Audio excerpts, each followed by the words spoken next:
The video you're getting ready to watch is me doing some lateral movement with this horse, side passing, and I think it's important that we have our horses where they can move laterally willingly without any resistance and really eager to do that for us. I like for my horses to listen to my upper body, so I don't have to use a lot of rein and I don't have to use a lot of leg. I want them to be keen to my body, telling them what to do. So what? Well, just about anything that we want to do with the horse is going to require, you know, some lateral movement sometime or another. Lead changes, lead departures, opening and closing the gate, roping, cutting, anything that's going to require, you know, a rollback or a stop or backing, you know, just about any maneuver that we would want to do with our horse is going to benefit from us having control of the back end and the front end of the horse side to side. But probably the key, for me anyway, is if the horse is just always going straight and we don't have that lateral control on there, we don't have the mind with us usually. We've only got a fraction of the mind. We've got a horse that's carrying us around and we're just a passenger up there.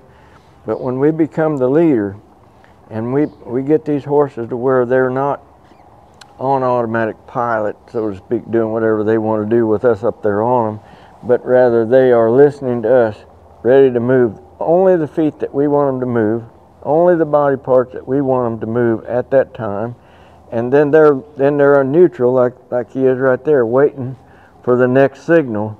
Now we've got something. So the lateral movement is important for body part control, for softness, for respect, for discipline, all of the things that we need to get our horses to be quiet, willing partners for us to be able to do whatever we need to do. It flips a switch on in their mind for them to really think. They've got to think where they're placing their feet.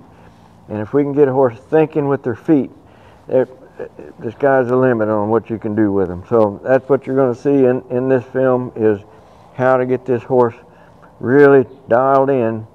You know, and this is not an old trained horse. This is beginning stages.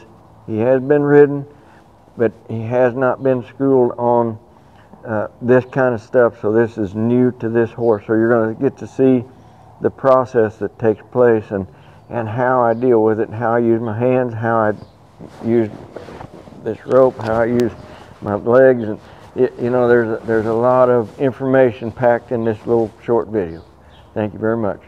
Dennis here at Cappel Training and Shoeing, working a little bit on getting this horse to step laterally, and some of the things that I feel like have to be in place before I can begin to do this with the horse. Is I've got to have the front end willingly moving away, and I've got to have the back end willingly moving away, and I need a horse to listen to my upper body like you did right there. So I moved the front end, then moved the hind end, and then he just handed me that side pass right there.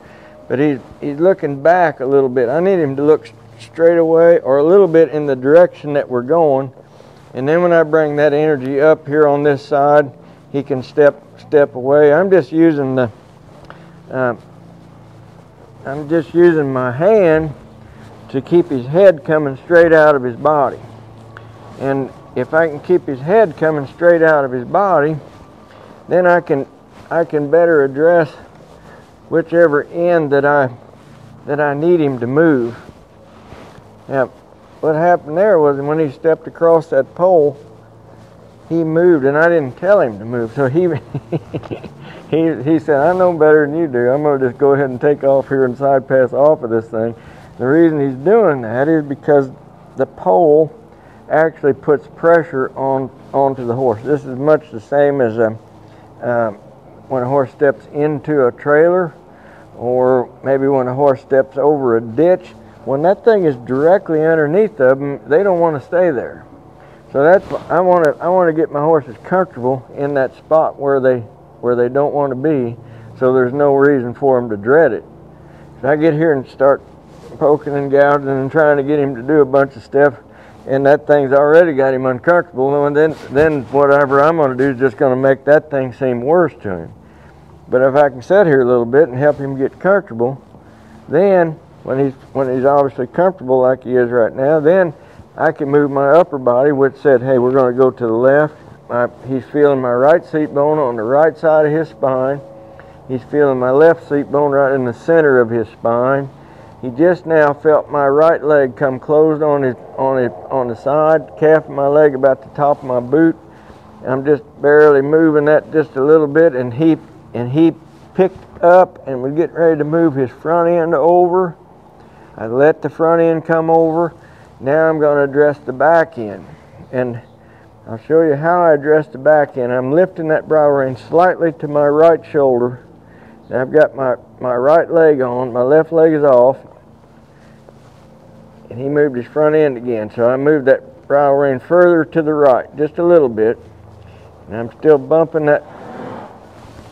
There's the hind end. When that hind end moved, I let it move. Now he stepped it completely off, and I'll bring the front end to catch up. So then I just move my hand across his body and up towards my left shoulder. Just right up here a little bit and have him side pass up onto that pole right there. So now my left seat bone is engaged on the left side of his body. I'm looking straight away. I'm trying to do what I need to do to get his head and neck coming straight out of his body. He's feeling the calf of my leg. There he moved his hind end. Now I want the front end to go just a little bit, so I'll lift slightly to the right while I'm bumping just a little bit with my left leg. There's a nice step. There's the front end. So now I'm going to address the back end. On this side, I'll lift towards my left shoulder just a little bit, but I still need him coming straight out of his head. I mean, straight out of his body. If I let him bend here, it won't work. But if I keep him straight and I lift there a little bit and ask for that back end, ask for the back. There it is right there. There it is right there. Now I quit asking for just the back end, and I let that front end come over and catch up with it. So I'm using my hand left or right, up, wherever I need to do to keep this horse from walking forward, to keep this horse from bending around, and I'm feeling the body. So I'm able to release my leg as soon as the feet that I want him to move are starting to come off the ground.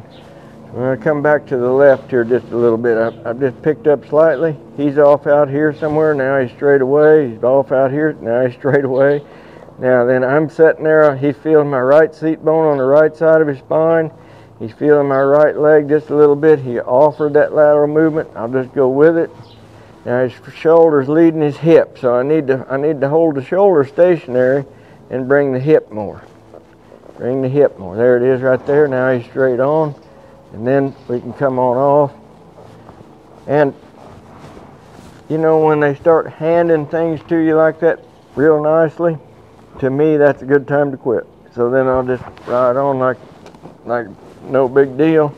And then things that can present themselves as issues are no issue whatsoever, because he didn't have to stand there and get drilled and drilled and drilled on it. He said, oh, this is what you want me to do. I can do that. So then when he handed it to me, I said, yeah, that's it. So I then gave him what he wanted, which is quit doing that and go do something else. So anyway, hope you enjoy that. If you like the content that you're seeing that we put out for you, please hit that subscribe button. I really appreciate it. Thank you.